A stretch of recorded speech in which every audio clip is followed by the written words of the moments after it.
I'm so glad you could come. This is really fun. These works for Italians, for Americans, all from Washington, D.C.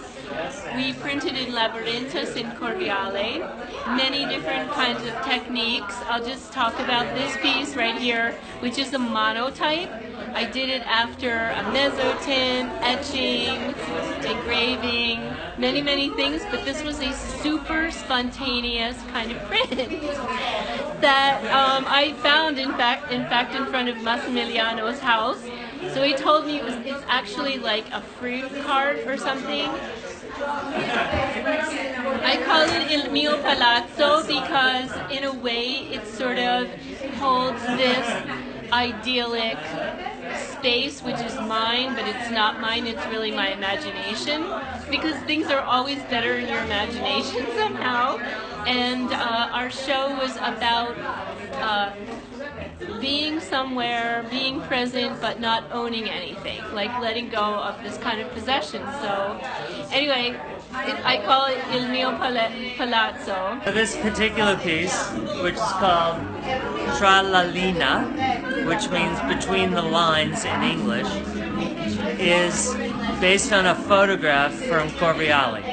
I was here last year and I took this photograph of Corviale with the laundry hanging and the shutters, and I was trying to figure out how am I going to use this photograph, and so I wanted to make an etching from the photograph.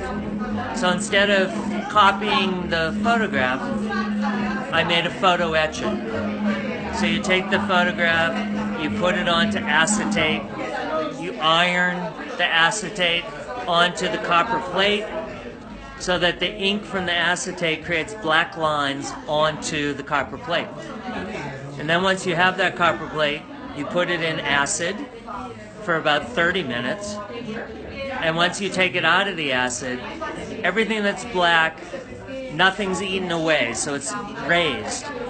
Everything that's the copper is eaten away, so it depresses. So you have valleys and mountains. And so when you print it, you add ink onto the plate, you print it, and so everything that was originally the black line now becomes the white lines on the print. So that's kind of the process. But what's really important for me is this beauty that I find in Corviale. I mean, you can go, because it's the largest public housing project in all of Europe. There's 6,000 people that live there. And it has a very bad reputation, especially in Rome.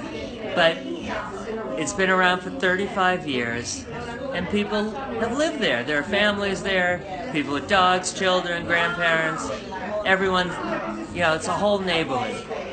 And to me, this laundry expresses that people live here, they inhabit it. It's not some strange, foreign, dangerous place. It's a place of people. And each one, for me, the identity of those people is expressed in the laundry they're hanging, in their, you know, personal possessions out in the air.